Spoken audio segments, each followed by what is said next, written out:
My name is Dr. Adam Weiss, and today I'll be discussing the topic of curriculum design and early childhood education. And this goes along with my course that I teach called Curriculum and the Young Child. So first, let's begin with discussing curriculum. So each state has their own set of curriculum standards, and a nice way to consider curriculum would be to describe it as the information, the knowledge, the skills, and the capabilities that students are asked to obtain throughout their schooling. And within each grade level and each subject area, there is a specific curriculum. So in Texas, we use the TEKS, or the Texas Essential Knowledge and Skills. I provided a link for one location where you can find them. So, similar to other states, in Texas, as an educator, you have a professional responsibility to teach all of the TEKS for your grade level and for your content area. So if you're a self-contained first grade teacher, you are teaching, you're responsible for teaching language arts and reading and writing, which includes reading and writing, math, social studies, and science, then you will be needing to teach the TEKS or the standards for each of those content areas. It's also very important that you do teach these standards because the assessments that your district provides for students to evaluate whether or not they are learning, and also the assessments the state provides in the form of the STAR exam for grades 3rd and up. Those state assessments and district assessments will be directly aligned to the objectives, the standards, the TEKS. So if you're not teaching those standards, then students will not be adequately prepared for those assessments. So within standards, or within discussing the concept of standards, we have to realize that the standards are written by adults, they're written by educators and educational professionals, or also policymakers, and then they're written for educators, for other adults. So within the actual standards or TEKS, you as a teacher are going to have to break it down into more simpler terms for your students. When we do that, we call that writing a learning objective. So basically you're taking the state standards like the TEKS, and then you're writing it in terms that students at your grade level can understand using the correct vocabulary and the amount of phrasing that students could understand. In general, especially if you're teaching the younger grades, you want to use very straightforward phrasing, simple sentences, and you also want to use kind of basic vocabulary while still including the key terms that students will have to learn. You don't want students to be overwhelmed with the objective, because if they become overwhelmed or confused by the wording of your learning objective, they're less likely to remember it for future instruction. Within a learning objective, and this is coming from the Crain text, and I'd be happy to provide this source if you would like to email me, but so John Crain argues in one of his texts that each standard can be broken down into two different parts. You have the performance standard or the content standard. So the performance standard is the action, or what students are actually expected to do. So within the standard, this is going to be your verb, once again, your action word. And it's describing what kind of skills or capabilities students must be able to demonstrate to show they learned the concept. Moreover, within a standard, there's also the second part called the content standard. The content standard are the specific facts, information that students are asked to learn within that standard. So let's break an example down. So I'm going to give you an example of an early childhood standard for a kindergarten class in Texas. So in this standard, for this TEK, the standard says the student identifies and describes the main character. And it's assumed that this is within fiction text. So the student identifies and describes the main character in fiction text. So let's break that down. So in terms of performance standard, what students are going to have to demonstrate or what skills or actions they're going to have to be able to do are the following actions. Students are going to have to be able to identify or single out, and they're also going to be required to describe in detail. So both of those skills students will have to know. They'll have to know how to single out one out of many, and then also to describe in detail using descriptive words. Next, let's think of the content standard. The content standard is the specific information students are expected to learn. So they're expected to understand the concept of characters, and in particular, the concept of a main character. So the main character versus a supporting character. They also will have to understand that characters are an element of fiction text. So that would be the content standard. So, in order to effectively design curriculum, teachers need to truly be well versed in the type of curriculum they are teaching. They have to have a strong academic background in the content. They also need to be able to reflect on their teaching practices and their teaching strengths and growth areas. Furthermore, to be effective in designing and teaching curriculum, teachers also need to understand that they need to create curriculum that is matching students' learning styles and preferences. Also, just like any teaching practice, it's very important that teachers understand best teaching practices. Sorry, that's my cat. Hello, Tequila. Yes, you wanted to join the video, I see. Okay, sorry about that. So let's talk about the importance of following curriculum. So first of all, we already mentioned this, but it's required by state law. Also, when you follow curriculum, that allows for curricular equity. By that, we mean that regardless of what school students attend, what neighborhoods they live in, who their teacher is, at least as educators, we can ensure that students are receiving the same standards. They're receiving the same uniform information across schools.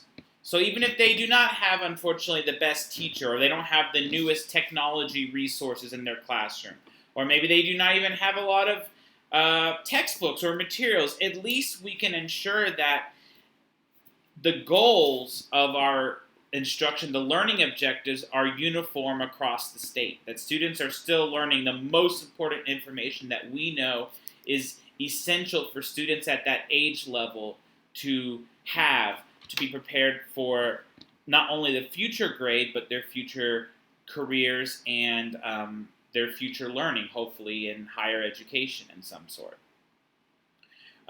Third, it's very important you teach a standardized curriculum because a standardized curriculum helps to reduce learning gaps. So if a student ends up moving from one school to another, or even moving from one classroom to another, at least most teachers can expect that most students will have the same background information from the year before. So students will have the prior knowledge that hopefully allows them to be successful in accessing the curriculum for their current grade level. Now we're going to move on to our next topic, early childhood education. So first of all, let's talk about what are the characteristics of early child education. What exactly is that? So early childhood education programs are educational programs that have students from grades or from ages, 3 to 8.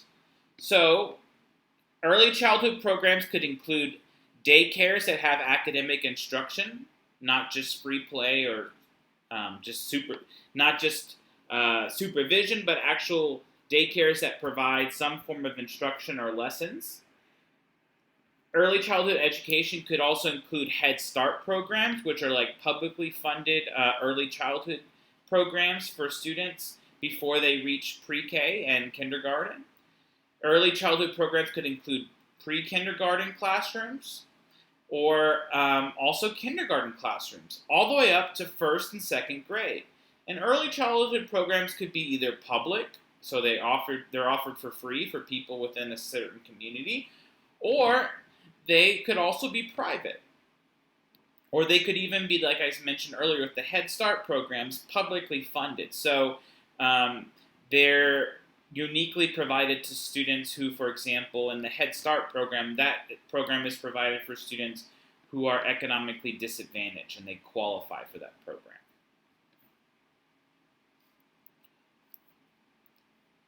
Okay, so it's important to realize that early childhood education sets the precedent for future learning.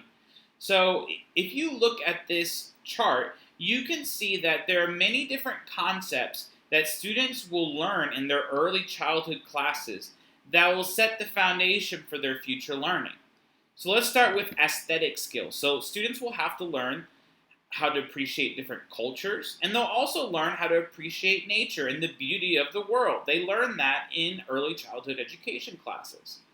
Furthermore, students will learn critical thinking skills, so they'll learn cognitive skills and problem-solving strategies. They'll learn fundamental linguistic skills, how to communicate with others, and also how to understand the concepts of print, and that print carries meaning. Furthermore, they'll develop social skills, how to collaborate with others appropriately, how to compromise. They might also develop, not just might, but they will likely develop an understanding of rules and social expectations. Furthermore, students will develop emotionally as well. They'll develop empathy, learning how to understand and appreciate others' feelings.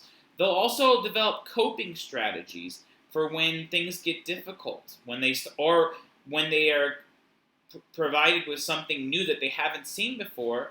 They'll learn strategies of how to deal with that new situation. And then they'll also develop physical skills as well. So they'll learn their physical awareness of their own body. They'll also learn health principles and the importance of hygiene, for example. So now let's move into some changes that we have seen in early childhood education programs. So this is in all public school programs, but this is especially true in early childhood programs as well. So schools in general in the United States are becoming increasingly diverse. About half of students are students of color, so they come from either African American, Latinx, or Latino or Latina backgrounds, Native American, Asian Pacific Islander, or mixed race backgrounds. So we have a plethora of diverse cultures. We also have many different languages being spoken in U.S. schools. In the United States, about 10% of students are English language learners. And about 20% of students in Texas are English language learners. So there's a large percentage of students that will be primarily developing their English skills in school. They'll be mostly at home speaking their native language with their families. Another thing to think about is that our school system is now composed of students that are more often economically disadvantaged. So many students might have families that are struggling economically, or whose parents are working several jobs and might not always be available to reinforce concepts at home, or to attend certain meetings at traditional 9 to 5 times during the school day. Another thing to think about is that family dynamics are changing as well. In the 1950s and 1960s in the United States, most students attending schools lived with both biological parents in a nuclear family. Now, many of our students live in diverse families. So they might live with only one parent, or they might be living with their grandparents, or with foster parents, or adopted parents, or they might be living with relatives, or they might be living with one parent and a step-parent.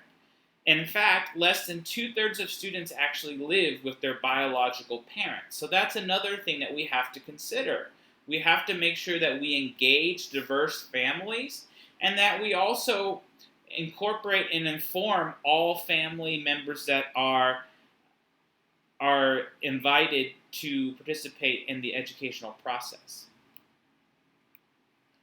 So the reason why we need to involve families is because research shows that family involvement is in general very beneficial for education and for the educational success of all students, but is especially important for younger students. And this is particularly true because if you think about it, the students' first teachers are their family members.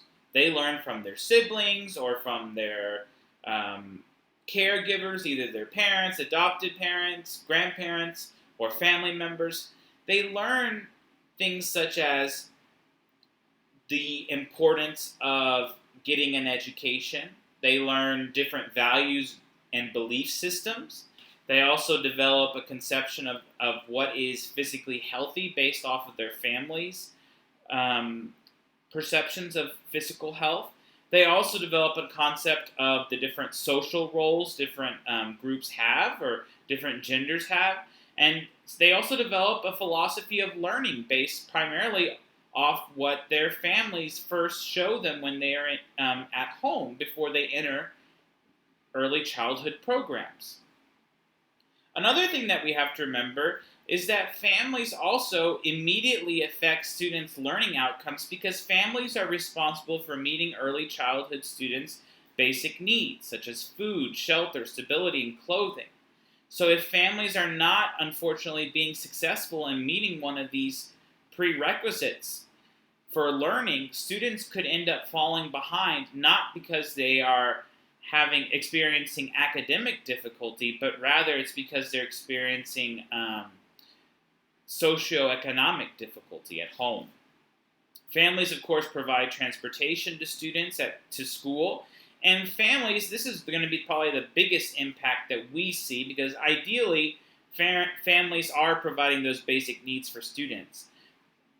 This is the way that we can incorporate families more. There's often a deficit in teachers lacking the ability to follow through with this. And so teachers really need to make sure that they're providing resources and training for families so that families can reinforce the learning at home. So teachers need to remind families and also support them and train them on how to read books to their children, how families can review basic math skills or numeracy skills, such as counting or addition and subtraction. Having families regularly talk with their children to help develop their vocabulary and their oral communication skills, which will later translate to their literacy skills in reading and writing. So all of these things, families play a pivotal role in reinforcing learning at home. Not only are they, of course, helping with homework or helping to provide the learning resources for students to complete their assignments at home, but also they're reinforcing the learning in various ways through developing students' oral language skills, literacy skills, numeracy skills, and also conceptions of science and civics or government.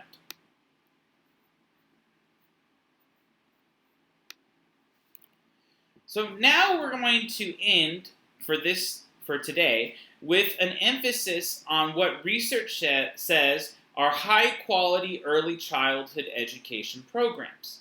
So these are features of programs that have been proven by research to be very successful. They've led to significant student educational growth.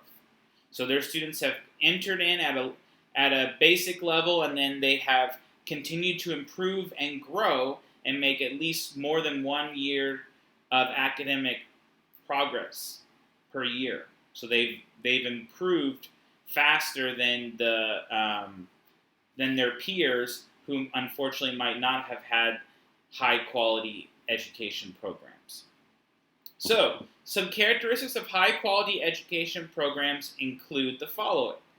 First, high quality early childhood education programs have highly qualified teachers.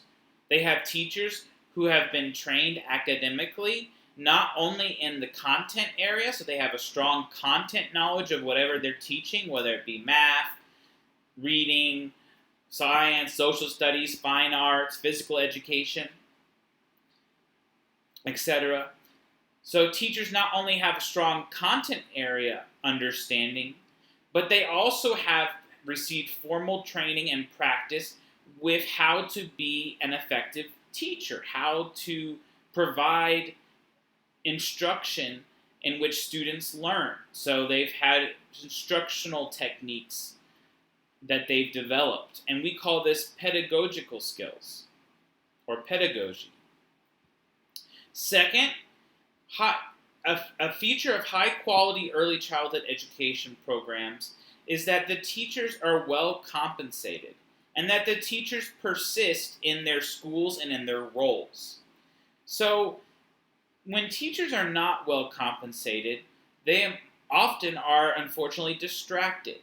They might be working several jobs to make ends meet, or the economic stress might be overwhelming the teacher, so they have less focus and attention to their students. So high-quality early childhood programs pay their teachers well, and the teachers... Sorry, those are my pets. I'll let them calm down for a second. Teachers also persist in their roles in their schools. So there's not a lot of teacher transition.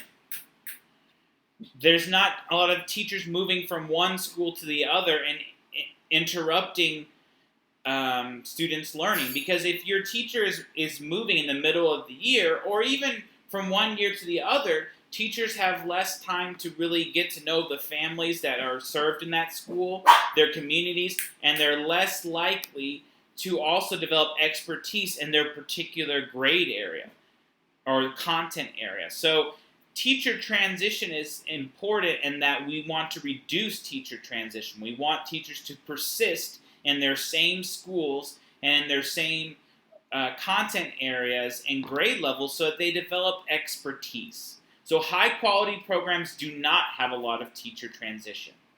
Third, high-quality early childhood education programs feature small classroom sizes. Research shows that when classrooms are smaller, students receive more individualized attention, and there's more of an emphasis on small group learning.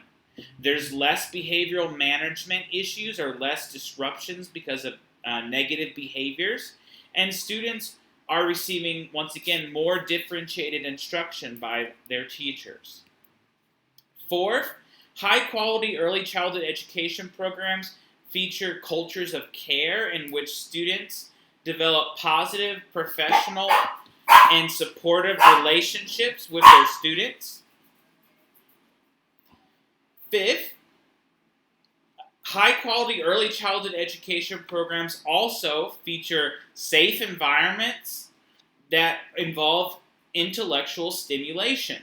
So students are actively learning. They're seeing print throughout their classroom. They're having opportunities to actively learn, to try out new concepts, to seek information, to explore and experiment academically, for example, with science experiments, connecting their pre-existing knowledge to what they're learning in their classroom. Furthermore, high-quality early childhood education programs focus on a whole child curriculum. So when it's a whole child curriculum, that means that students aren't just being taught in, let's say, math and math content, but they're also learning how to develop aesthetically in their perception of the natural world around them. They're developing physically, developing hand-eye coordination and kinesthetic skills. They're developing emotionally as well, knowing how to handle things when, unfortunately, learning gets difficult, or learning how to interpret and respect other people's emotions. And they're developing language skills as well as social skills. So how to interact with others appropriately. And all of this is in part with their cognitive skills. They're developing higher order thinking skills. They're developing skills on how to solve problems, how to analyze or compare and contrast two different concepts together, how to apply concepts to new situations, how to evaluate the importance of concepts, whether or not something is more important than the other, or which is the most desirable, and why. And finally, they're learning how to create their own representations of their learning, creating their own projects or their own posters, or presenting what they've learned to their class in their own original creative way. High-quality early childhood programs also incorporate assessments. So they have regular ongoing assessments to see whether students are progressing in their learning. And the assessments that they have are accurately measuring what they're supposed to measure. So if you had taught a lesson on whether students could identify and describe the main character, then the assessment would be aligned with that. The assessment would test students in various ways of maybe providing them a text and having them determine who was the main character and describe some of those character traits. Moreover, effective early childhood education programs feature assessments that gives educators individual data on students. That way, educators can take that data, interpret it, and see which students need additional support and provide that remediation, while also considering which students can be further challenged and maybe receive above grade level enrichment instruction for those students who did really well on the assessment. So providing that individual actionable data helps educators provide further differentiation for all levels of students. Ninth, high-quality early childhood education programs also actively incorporate families. Families are not only consulted and informed of what's going on in schools, but families are directly involved. They're engaged in the learning process, either within the classroom assisting the instructor, or also at home reinforcing concepts to students, assisting them with their homework and classroom projects, providing enrichment literacy instruction like reading to students, or developing students' language skills or numeracy skills. Furthermore, high-quality early childhood education programs provide services for families in need.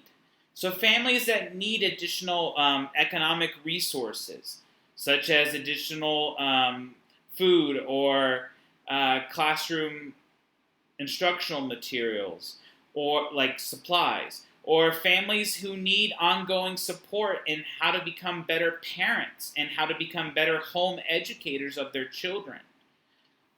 High-quality early childhood education programs offer that development for the parents as well. So parents are growing and learning along with their students and developing their capacities as home educators of their students. Finally, high-quality early childhood education programs teach students 21st century skills.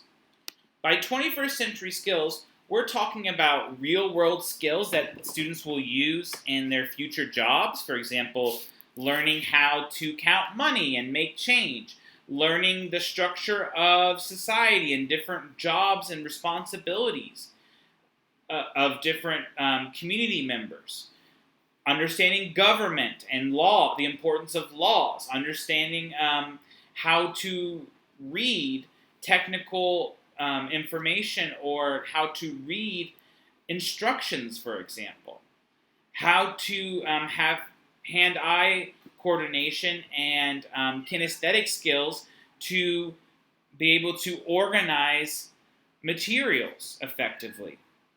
Students, we mentioned this before, but develop social and collaboration skills. They develop problem-solving skills because if they're introduced to something that's something new and maybe they haven't seen before, problem-solving skills and those critical thinking skills of application or apply, analyze, evaluate, and create, those skills can help students further engage in higher order thinking and critical thinking. So if they're faced with a challenging task, if they have those critical thinking skills, they are more likely to be successful. Some other characteristics of 21st century skills include students developing an interest and an understanding of the need to be an information seeker. So an information seeker thinks about how they think of questions and they think about how they can find out more information. Then they conduct the research. And once they have the research, they communicate their findings to other people. They know how to effectively communicate what they've learned from their research, from their information seeking. Furthermore, students that have 21st century skills are able to apply their knowledge in various forms and to connect several different forms of knowledge or into one holistic perception which they can use in new situations. Finally, some other forms of 21st century skills include just a passion for learning, a desire for inquiry, and a curiosity. Also, just a passion for becoming a reflective learner who continuously improves and grows. So a 21st century thinker or someone with 21st century skills is continuously thinking about how they can grow as both a learner and as a person. So these are those elements of high quality early childhood education programs. Please stay tuned for our next discussion, which will be talking more about developmentally appropriate curriculum and instructional practices. Thank you and have a great week.